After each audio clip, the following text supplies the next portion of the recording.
December 2025. Sa loob po ng isang taon at 6 na buwan, ang mga narasan ko po na mga pagde-deliver ng mga mali-maleta na sinasabi ng aking mga kasamahan, unang-una po kay former speaker, yan, sa 14 Nara Street, South Forbes Park po. Bali po, 2 beses po ako dyan nakapag-deliver. Yung una po, bali 3 po kaming sasakyan. Ako po yung security doon sa lead car na driver po noon, si Henry Bobina. Then nakasakay po sa akin yung 2 A na sinasabi ng aking mga kasama na sina John Paul Estrada at Mark Tiksay. 3 po kami noon. Ang nilalaman po noon, ang mostly po karamihan doon ay for large amount po. Then yung sumunod po doon sa nasabi kong lugar, kami lang po ni Mark Tiksay and then si Ranjit Paga, yung driver ko po noon. Bali, ang delivery po namin doon sa 14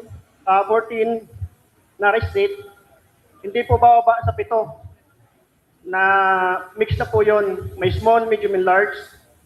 At sumunod po kay Senator Erwin Tulfo. Nako! Nung time na po yon, may meeting po noon si Boss dyan sa may Mario Restaurant, sa may Tomas Morato, Timog, Quezon City. Kami po yung advance team po. At meron pong meeting sila doon. Nung dumating na po, sina Senator Erwin at si Boss, sila po yung unang pumasok doon sa pintuan ng restaurant. Papasok doon sa loob. Then, yung 2 pong sasakyan na parehas elite na white van, mabilis lang po yung transaction na paglilipat ng 2 medium size na maleta. Yun! Ang estimated po noon ay 40 to 50 milyon ang laman. Aray! Then, ang sumunod po noon na experience ko sa pag-deliver ay doon po kay Comelec Chairman George Garcia. Ayan na, kaya naman pala pinigilan. Itong bagong testigo. Pati si Garcia, nadadawit na ho. Tuluyan na po nagsimula itong hearing ng Blue Ribbon. Kasama po ang 18 Marines. At syempre, kasama rin sina former Congressman Mike Defensor dito sa investigasyon ng Blue Ribbon. Hindi natin patatagalin bigyan na natin ang detalye para mapanood nyo kung ano yung mga pasabog ngayong araw na ito. Karoon ng konting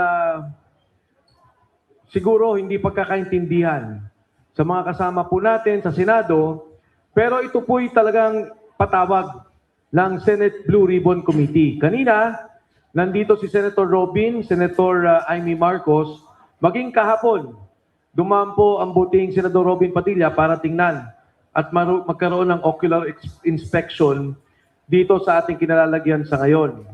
So kung ano man po yung kaguluhan nila, dahil bukas ay special session na ng Senado, pinatawag ng Palasyo. At alam natin na ito ay patungo sa pagbabago ng liderato ng Senado. Hindi lamang sa liderato ng Senado, ngunit ito rin patungo na sa pagbabago nila noong liderato ng Blue Ribbon Committee. Kaya po minabuti namin na kunin na ang pagkakataong ito dahil maring ito na ang huling pagpapahayag ng ating mga buting sundalo, ang ating mga bayani na nagsalita noong unang Blue Ribbon Committee hearing. Ngayon may karagdagan na 4 na kasama natin, papakilala mamaya ni Atty. Levy Baligod, at mamaya ipapagpatuloy nila yung naantalang presentasyon na dapat nilang ipinagpatuloy nung nakalaang Blue Ribbon Committee hearing na isinagawa ng Senado. Napaka-delikado po ang sitwasyon ng ating bansa. Napakagulo ng sitwasyon ng ating bansa. Ang mga demokratikong institusyon katulad ng Senado ay binababoy, ginigipit, maging ang mga senador. Yun lang kung pagpunta nila dito ay marami ng mga pananakot na naganap. Maraming panggigipit, kaya marahil iniiwan natin sa kanila yan na pag-usapan at tingnan kung ano ang kanilang gagawin bilang grupo. Bagkus, hindi ho dapat mahinto ang paglabas ng katotohanan. Wala naman tayong ibang gusto kung hindi sabihin talaga kung ano ba yung usapin ng pera, kung ano ba yung usapin ng pondo delivery ng maleta. Kung naalala nyo, halos mag-iisang taon na, etong July, magkakaroon ulit ng SONA ang sabi, imbestigahan, alamin, ang eksaktong salita, maya naman kayo. Ngayon ho, mag-iisang taon na, kaming mga nasarap ninyo, lahat kami nakasuhan na. Yung mga nagsasalita ng korupsyon, yung mga naglalabas ng katotohanan, ang nakakasuhan. Doon sa flood control scandal, ang meron lang kaso siguro 6 sa mga kilalang tao. 3 doon, meron pang kasama pa bilang witness o state witness ng Estado. Hindi na pwedeng kasuhan.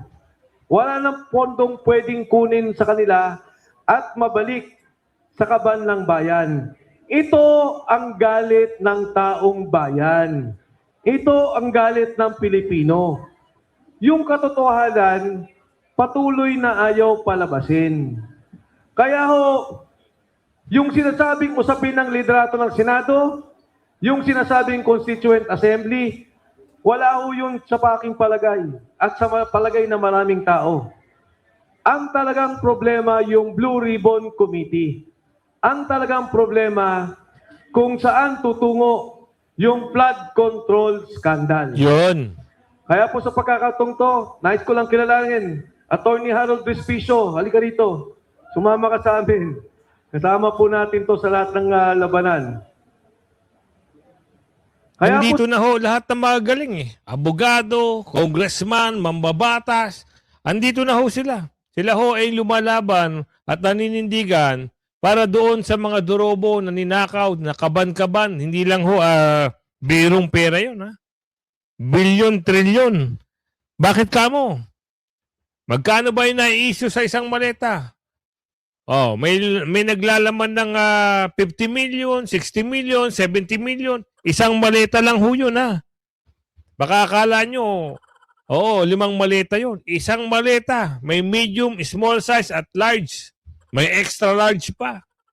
Kakaiba, no? Kaya hindi sapat ang salitang, bumaba ka. Yun nung sinasabi ng 18 Marines. Kailangan may managot. Doon yun ang kanilang pinaglalaban. Mapanagot yung mga dorobo at dumorobo at siyempre yung mastermind. Yung usapin naman bukas, ibang usapan naman yun. Ang agawan na ho ng liderato. Para mapagtakpan nga itong flood control anomaly na ito. sa pagkakataong to, magmula sa 18, may dadagdag dapat na 14. Pero ngayon po, katulad na nabanggit ko, nagkaroon ng konting kaguluhan. Sa ngayon, may 4 na dumagdag.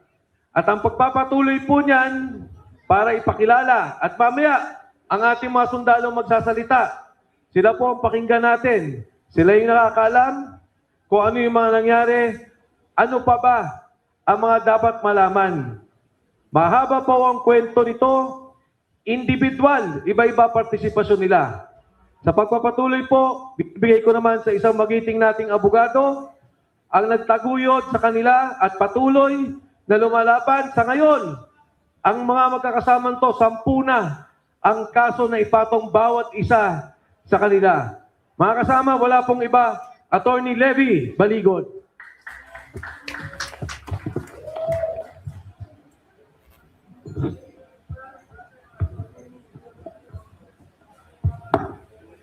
Magandang hapon po sa inyong lahat. dumating po kami kanina kasama ang 22 na dating sundalo rin at dating mga empleyado ni Ginoong Saldico para sagutin namin ang paanyaya ng Blue Ribbon Committee na pinamumunuan ni Senator Pia Cayetano at saka ni Senator Marcoleta. At makita nyo po, alas 10, tumupad kami sa kanilang imbitasyon. Pero alas 2 na ay wala pa sila. At naiparating po sa amin na matindi ang panggigipit, pananakot. Kaya hindi yata sila nakarating ngayon. Kung ang ating mga senador ay not subjected to such pressures, ganun na rin po ang maaari naming sabihin na sa ilang buwan na, araw-araw, ay tinatakot ang ating mga witnesses, no?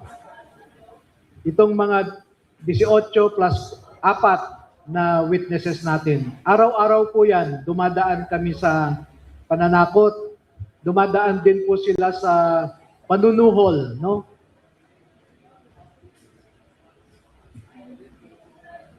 Gandong pala ang nangyari. Kaya pala yung ibang senador, pero kanina namataan natin si Senador Amy Marcos na napadaan. Hindi lang natin alam kung nakapasok ngayon dyan. So ngayon, mismo si Atty. Baligot ay nagsalita na talagang talagang sobrang panggigipit na ho ng mga dorobo dito sa matatapang na senador na lumalaban.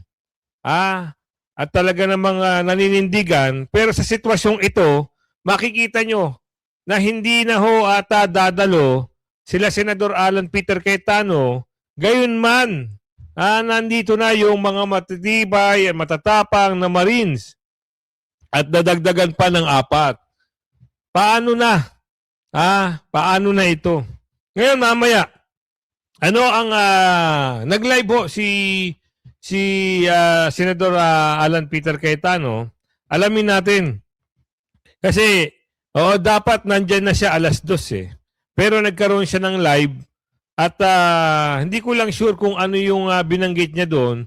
At ito si Ridon, meron naman banat to kay Bibi Sara. Alam mo yung bunganga nitong tao na to? Walang katigil-tigil, minuminuto, oras-oras, panibagong araw, may issue sa mga Duterte. Meron naman siyang sinasabi na meron naman daw napakaraming, meron daw mga laruan si Bibi Sara, yung mag-asawang Carpio at Sara Duterte, meron daw mga tinatago mga laruan. Ano yung laruan na sinasabi mo, Kuya Goods? Ewan ko dito, chismoso masyado ito eh. Maraming nalalaman. Hindi ko alam, manghuhula ka ba? Paano mo nasabi? Alam niyo kayo, gumagawa kayo ng paraan para ungkatin kung ano meron ng mga Duterte. Pero sabi ko nga sa inyo, sa dulo hindi kayo magwawagi. Iyak tawa kayo. Ito po yung bagong ebidensya. Mayroon pong mga pag-aaring mga armas. Ang mag-asawang Duterte Carpio na nakalista po sa PNP Firearms Division na hindi po inilista sa Statements of Assets and Liability, Net Worth, documents ng ating pong pangalawang Pangulo sa kahit anong taon. Mula Sobra mo namang iyakin? Pati yung mga laruan na yan, kailangan mo pang ungkatin. Ano ba? Kasama ba yan sa kaso? Kasama ba yan sa pinapile nyo na impeachment complaint? Kasama ba yan sa plunder case? Nak ng tipaklong ka. Sobra nyong ngaw-ngaw, kahit wala na hong sustansya, pinipilit nyong siraan ng mga Duterte. Ano naman kung meron ganyan sila? Natural, mga, naninilbihan at merong posisyon yan. Ano naman kung may ganyan sila? Inggit ka ba? Pusa naman, Grabe yung mga tao na to, no? Konting chismis, ikakalat mo. Nakakatawa sila, no? Baka sabihin mo na naman, sira-sirang damit si BP Sara, ikwento mo pa rin sa media. Meron kayong nalaman, sira ang panty, sira ang brief, ikukwento mo rin. Yung mga ganitong tao, alam nyo, nakakaawa. Bakit? Kita nyo, hanap sila ng hanap na ebidensya para lang siraan si BP Sara at malaunan, baka na naman ipatong na naman to sa kaso ng mag-asawang Carpio at Vice President Sara. Wala kayong katigil-tigil no? 2007 hanggang 2025. Yung pong pinakahuling lista na linabas lang po ngayon pong linggo. So mabigat po ito dahil katulad na binabanggit po natin, siya dating Chief Justice Renato Corona ay na-convict on the basis of non-disclosure of properties sa kanya ko pong SALN. No? At hindi ho dapat magkaiba yung pong Kung ngayon takot na, magsitigil na kayo sa paninira nyo. 2,000, yung simulang pag-upo mo, siguro ikaw yung naatasan ng amo mo na ikaw talaga yung umungkat at maghanap ng ebidensya laban sa mga Duterte. Isipin niyo mga kasama, pati ba naman mga laruan na nasa bahay ng mga Duterte, nasa bahay ni BP Sara, pinag-interesan pa ng unggoy na ito? Kakaawa kayo. Sa bagay, alam niyo ba yung nito, istorya nito? Siya na mismo umamin Kaya ito galit na galit, kasapi ito na taga-bundok. Taga-bundok ho ito. Inamin niya siya ay siyang kabataan, party list. Kabataan. Membro siya. Alam niyo ba yan, mga kabataan na yan? Di ba yan ay naka-aakusahan na taga-bundok daw di umano? Yung galit mo sa mga Duterte, at yung galit ng mga kabataan party sa mga Duterte, talaga naman, hindi nyo tinatantanan. Samantalang nung nakaupo si Tatay Digong, andun ka. Isa kang humimod ng puwit, pero siyempre, mali ang pag-uutak at pag-iisip mo. Sabi ni Tatay Digong, hindi ka karapat-dapat kasi nga, naglulustay ka o siniba ka. Ngayon, bawi-bawi ka. Hanap butas, hanap kwento, hanap chismis. Yan ang sabi ni Aling Ledesma lagi. Kakaawa kayo. Gawa-gawa paraan. Para saan? Siraan ng mga Duterte, siraan si BP Sara. Nito po nga non-disclosure nung po mga armas baril ng atin pong pangalawang Pangulo dito po sa kanya pong SALN. No? So malinaw na ipapatawag po namin yung pong PNP Firearms Division para magbigay po ng listahan ng lahat po ng mga pag-aari ng pangalawang Pangulo at ng kanya pong asawa. Ng mga Alam nyo, sila rin talaga ang gumagawa ng way para mag-trigger sa galit ng taong bayan. Talagang ginagawa nila, nagpupurubok talaga sila ng galit. Ngayon, pag nagalit ang taong bayan, makakapagdeklara sila. Alam nyo yun, nakukuha nyo yung sinasabi ko. Gagawin at gagawin nila yun kasi sa kagustuhan nilang maupo ng matagalan, pwede nilang gawin yun. Kasi magdideklara na yung amo nila. Tandaan nyo, yung mga Muslim, nako. Tandaan nyo. Yung mga yan, tahimik lang yan. Huwag nyo lang simulan. Yung ating kababayan dyan, mga tahimik lang yan. Huwag nyo lang talagang i-trigger. Alamin natin kung ano at bakit nakapag-live si Senador Alan Peter Cayetano, si SP, ngayong araw. Ano ang detalyadong mensahe para makuha natin, alamin natin sa video na ito. Sana lang, lumabas na ang katotohanan at yung 18 Marines plus 4 kasi hindi dumating yung iba na inaasahan, malaman natin kung sino yung durobo.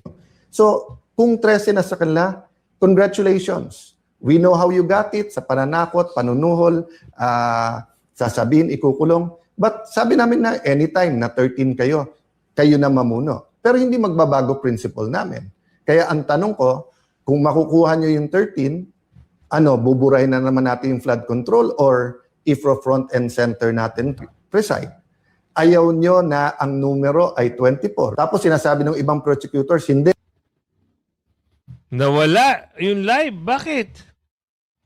Ano nangyari? Bakit nawala yung live? Chacha, Naputol? ah, Yun.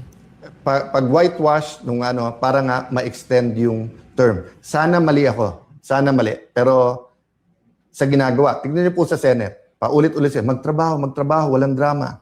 Pag upo pa lang nila, pinauwi. Nagbigay lang ako notice na Thursday may Blue Ribbon Committee hearing sa session hall, biglang may threat na daw.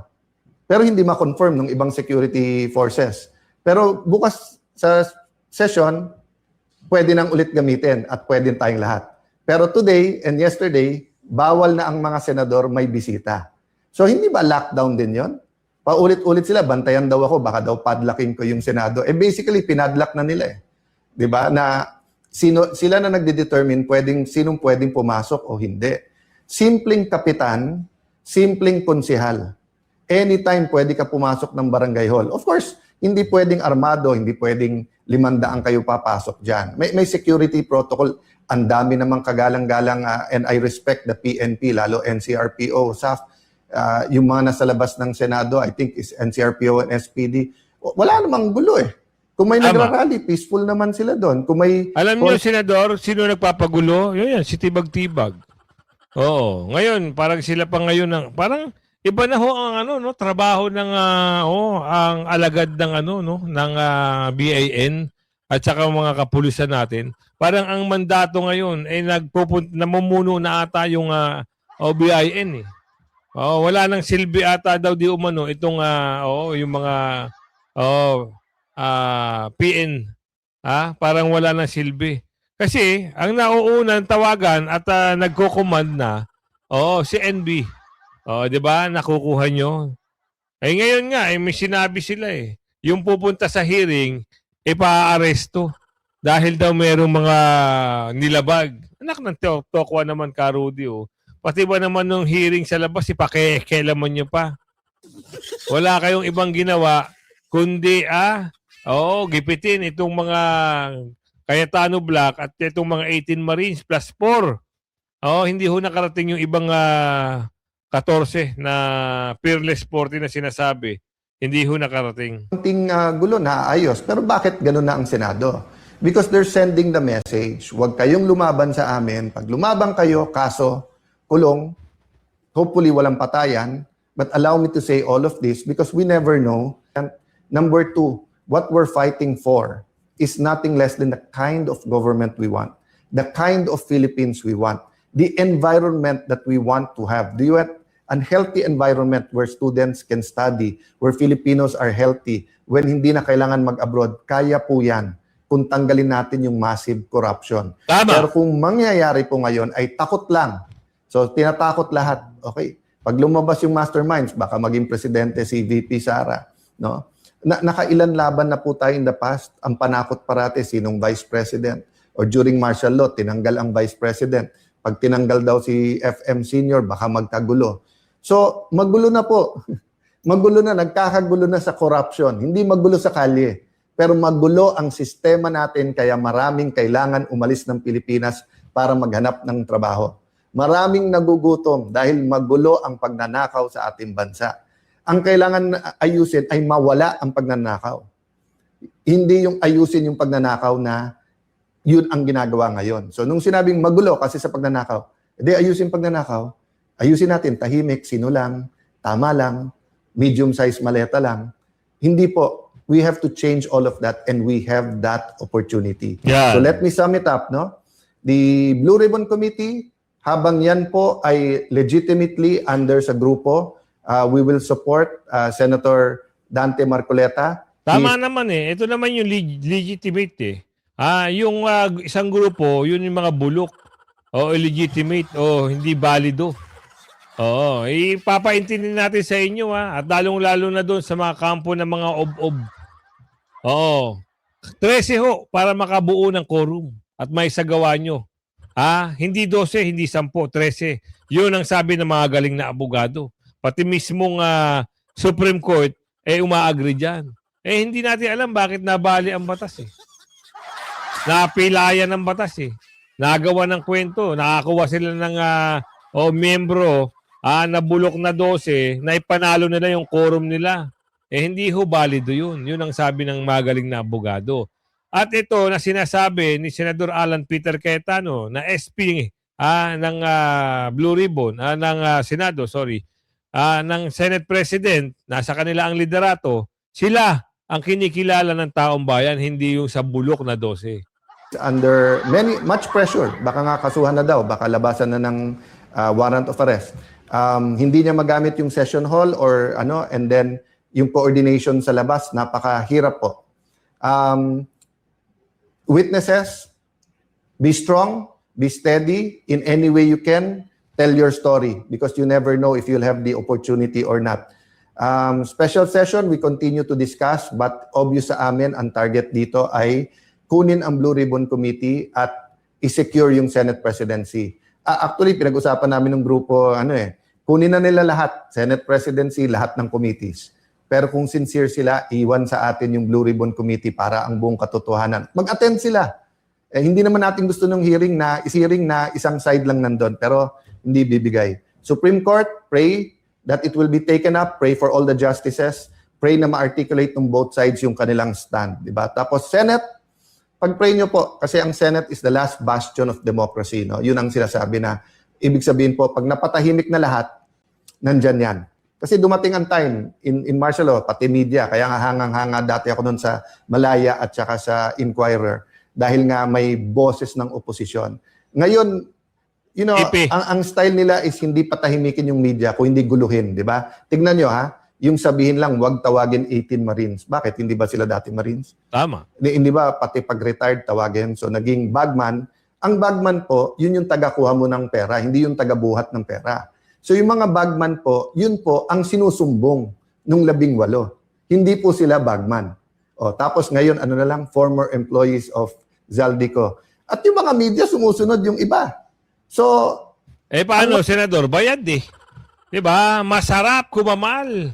Diba nga, siniwalat din yan ng 18 Marines na mayroong mga taga-media na tinahatiran ng maleta. Kaya itong mga ito, tikum. At nabalita, di ba, yung isang balulong dyan ay may share. Hindi lang dun sa isang stream media, parang hinawakan na nila sa leeg yung stream media eh. Yan ang nakikita natin eh. Parang repeat the history, ika nga. Pero hindi sila nagtagumpay. Paano mo nasabi, Kuya Goods? Ang dami hong mga social media account ngayon. Ang dami hong platform ngayon.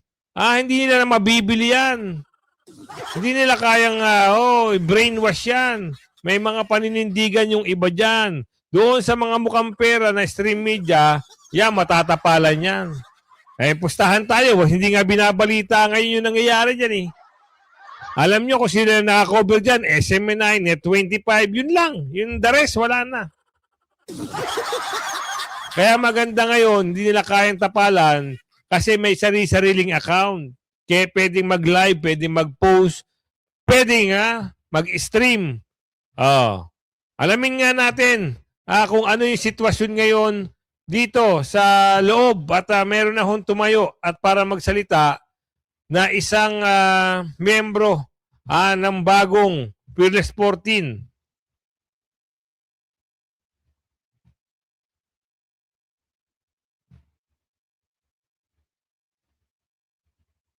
Honorably discharged. Honorably discharged po ito dahil nagkasakit siya. Nagkasakit siya dahil ilang buwan siyang na-assign sa Mindanao noon. Sa Tipo-Tipo, sa Albarca, hanggang sa Maluso, sa Lantawan, no? At doon siya nakakuha ng kanyang sakit. Inilipad siya sa Viluna at pagkatapos noon ay pinayuhan siya ng kanyang opisyal na pwede siyang magpa-discharge na lang honorably. At pakinggan po natin ang konting kwento muna niya kasi kakarating lang niya sa Manila kagabi. No? Kakarating lang niya sa Manila kagabi. Hindi pa kami nagkwentuhan ng gusto. Pero fresh from him ay magkwento siya kung ano yung kanyang naranasan noong empleyado siya ni Zaldico. So, Jeron? Magandang hapon po sa inyong lahat, mga kababayan, mga mamayang Pilipino. Ako po si Jeron Gaviria Valderrama. Bali po, tama po siya, Atty. Na kagaling po lang namin sa kadarating lang po namin dito sa Manila, galing po ng mga probinsya. Year 2009 po, bali pumasok pa ako sa Philippine Marine Corps hanggang 2011 po. At doon naman po kay former Congressman Elizaldico, kay Boss ESI, nakapasok po ako doon ng July 22, 2024 hanggang end of December 2025. Sa loob po ng isang taon at 6 na buwan, ang mga narasan ko po na mga pagde-deliver ng mga mali-maleta na sinasabi ng aking mga kasamahan, unang-una po kay former speaker, yan, sa 14 Nara Street, South Forbes Park po. Bali po, 2 beses po ako dyan nakapag-deliver. Yung una po, bali 3 po kaming sasakyan. Ako po yung security doon sa lead car na driver po noon, si Henry Bobina. Then nakasakay po sa akin yung 2 A na sinasabi ng aking mga kasama na sila John Paul Estrada at Mark Tiksay. 3 po kami noon. Ang nilalaman po noon, ang mostly po karamihan doon ay for large amount po. Then yung sumunod po doon sa nasabi kong lugar, kami lang po ni Mark Tiksay and then si Ranji Paga, yung driver ko po noon. Bali, ang delivery po namin doon sa 14 Nara Street, hindi po bababa sa 7 na mix na po yon, may small, medium, and large. At sumunod po kay Senator Erwin Tulfo. Nako! Nung time na po yon, may meeting po noon si Boss dyan sa may Mario Restaurant, sa may Tomas Morato, Timog, Quezon City. Kami po yung advance team po. At meron pong meeting sila doon. Nung dumating na po, sina Senator Erwin at si Boss, sila po yung unang pumasok doon sa pintuan ng restaurant. Papasok doon sa loob. Then, yung 2 pong sasakyan na parehas elite na white van, mabilis lang po yung transaction na paglilipat ng 2 medium size na maleta. Yun! Ang estimated po noon ay 40 to 50 milyon ang laman. Aray! Then, ang sumunod po noon na experience ko sa pag-deliver ay doon po kay COMELEC Chairman George Garcia. Ayan na, kaya naman pala pinigilan itong bagong testigo. Pati si Garcia, nadadawit na ho. Kita nyo ha, tuloy. Diyan po galing po sila ng Dasyang Tower, no? Then kami, andun kami sa may corner, sa Peria Street, Corner de la Rosa. Bali, ang kasama ko rin po nun, si Mark Tiksay at si Ranji Paga po ulit. Na ang dala po namin ay yung hand carry bag na kulay itim. Kasi doon pa ko sa unahan, ang una pong lumamig sa amin ay yung driver niya. Then binuksan ni Mark Tiksay yung doon sa right slide door, inabot sa driver ni George Garcia.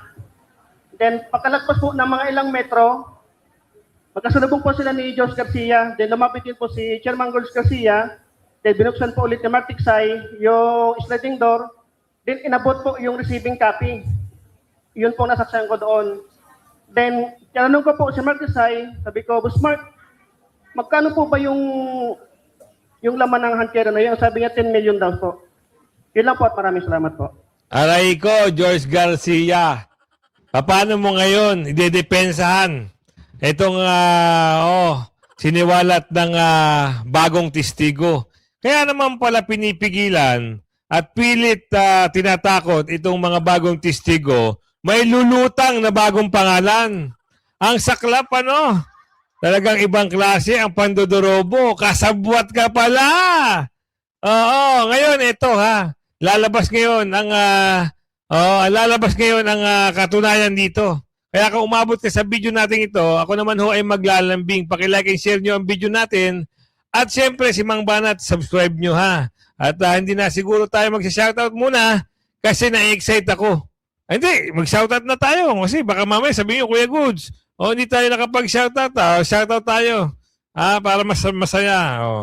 Shoutout muna kay Flaviano Seno Reyes, Deseren Fernandez, Damanusan, Pedro Borja, shoutout po, Glenn Fer Pelegre, shoutout po, Antonio Miranda, shoutout po, Elmer Dadula, shoutout po, Lipsper Fernandez, shoutout po sa iyo, Helen Gumapak, shoutout po, Aldo Menor, shoutout po sa iyo, Ma'am Panganiban, shoutout po sa iyo, Alma Musico, shoutout po,